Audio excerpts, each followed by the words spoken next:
MercadoLibre is becoming the largest online marketplace in Latin America. It's rapidly growing its sales, its gross merchandise volume, and its total payment volumes.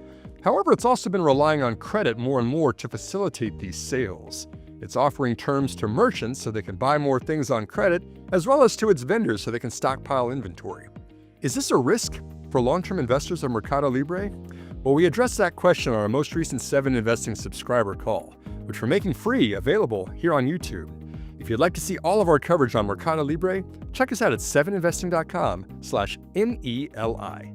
Request for an update on MercadoLibre, not a whole lot since the last time we looked at their results here in the second quarter a couple of months ago. Continued as we've gotten used to.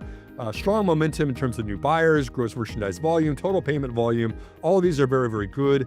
One thing that I did highlight as an increasing risk was the credit portfolio. They've now got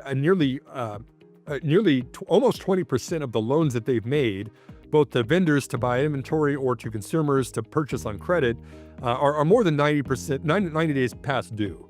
And so you're taking on a lot more credit risk. If you were in America and you said, hey, we're running a business where a fifth of our loans are past due and could be delinquent, people would be pulling their hat and screaming. This is actually par for the course in South America, and it's got very, very high interest rates to compensate for that.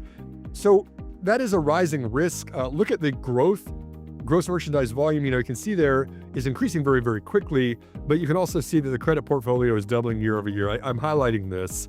And then Marcos Galperin, who's the founder of this company, handing the CEO reins to Ari Svarstein on the 1st of 2026. That's going to be an uncertainty too of, Marcos has done fantastically well since founding this business several decades ago.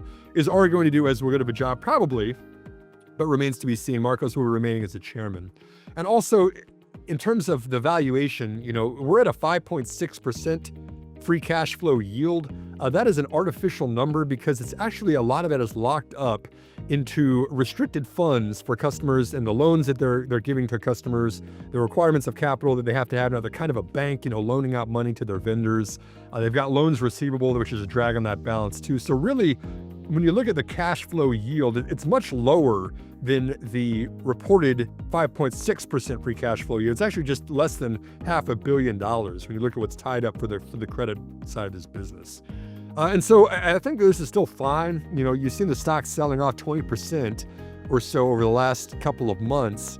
I don't see anything that's immediately concerning, but I do think we should keep in mind Marcos stepping down as CEO and then that increasing risk profile from the credit business. Just something to keep an eye on. I actually did promote MercadoLibre to a strong buy here in October because of the sell-off.